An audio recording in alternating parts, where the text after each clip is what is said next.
So indoor air quality is a pretty big advantage that we gain when we go to the ductless mini splits. And most people have a conventional ducted system in their home, and it's not widely known that that duct system, once it's added to the home, it actually allows the home to sort of breathe and bring on a life of its own. And so what I mean by that is, and I'll try to explain this as best I can, if you have a return air that's like in a hallway or a great room, and we'll just use some round numbers, we'll say that return air, which looks like this big one here, it's where you replace your filter. So we'll say that return air is sucking in 1,000 cubic feet per minute of air. And we'll use a nice round hypothetical equation that you have 10 supply registers throughout the home, which look like these. This is where your air comes out at. So one sucks in and one blows out. And in a perfect world, we'll say that you have 10 of them, and each one of them is putting out 100 CFM exactly. So it's sucking in 1,000, it's putting out 1,000, separated into 10 different vents, right? Okay, now in California where I live, we almost always have one return up to 3 tons, sometimes all the way up to 5 tons, and sometimes we may have 2 returns on a 5-ton unit. But that's primarily it. So if that return is sucking in 1,000 and it's blowing out 100 in each vent, supply vent, and you shut a door, let's say you shut your bedroom door, and now you have 100 CFM getting pumped into the bedroom, and it can't get back to the return air that's in the hallway or great room. And so that room becomes a positive pressure. And air is going to seep out of all the cracks and crevices, the light sockets, and the light switches, and the plugs, and all those things. It's going to seep out of there. But then the rest of the house now becomes what we call a negative pressure. In other words, the return air is still going to suck in 1,000 CFM, no matter what we do.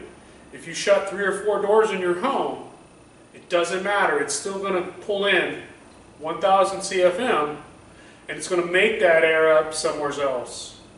The more doors you shut, the more the great room, hallway, and other doors that are open become a negative pressure.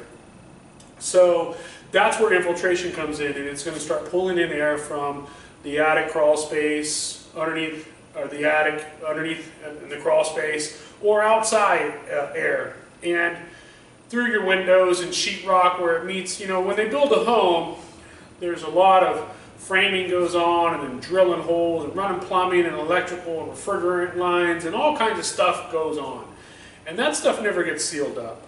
And so those are great paths for air to get into the home once there is something that is drawing it. And that's what your return air does whenever you have positive and negative pressures going on in the home.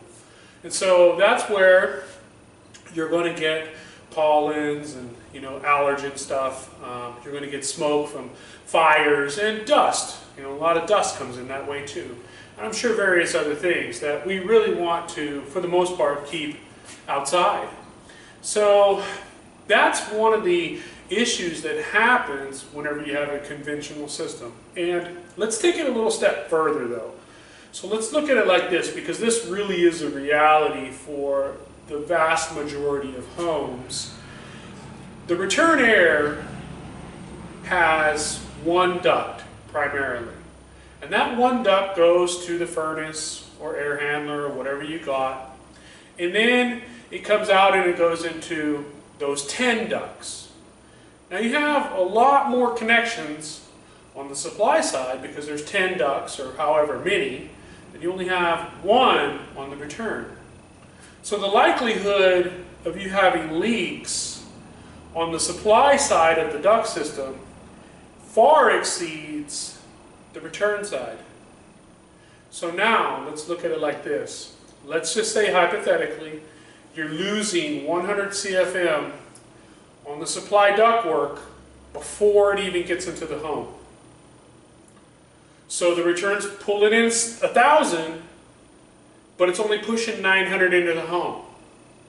That means the home is in a negative every single time you turn on the system. And that is a pretty good reality for the vast majority of homes that I go in.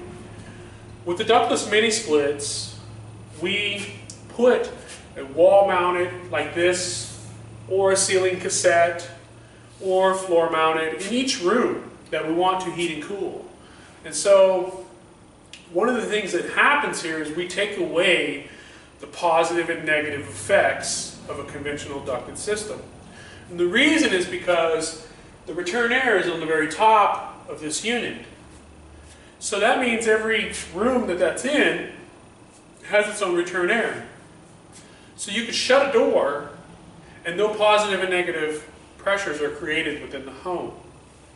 The other nice thing about it is that rather than having one filter in the hallway, or possibly your home has two, a bigger home that has two may have 6 or 7 zones in it though for a ductless mini split.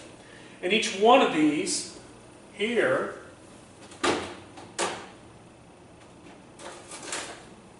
has its own filters. So that means you now have 2, 3, 4, 5, 6, who knows, however many zones we run, that's how many filters that you have in the home that is actually collecting air and not creating positive and negative pressures within inside the home. So as an indoor air quality product, the mini splits are great in just those terms. They also advertise various kind of filtration systems within themselves, but without even getting into all that, just taking the positive and negative effects of a conventional system out of the home will greatly affect your indoor air quality.